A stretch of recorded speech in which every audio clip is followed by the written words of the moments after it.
А пес вот так лежит и с хозяином до последнего.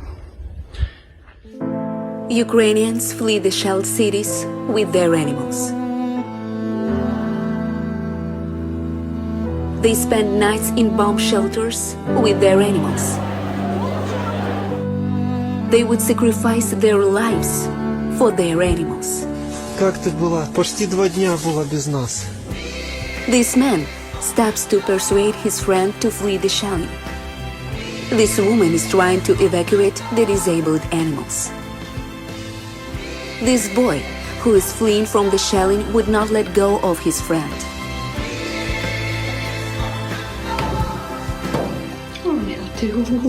Even so, thousands of animals are still under the rubble. World Society for the Protection of Animals, Greenpeace, the world, we and our animals need your help.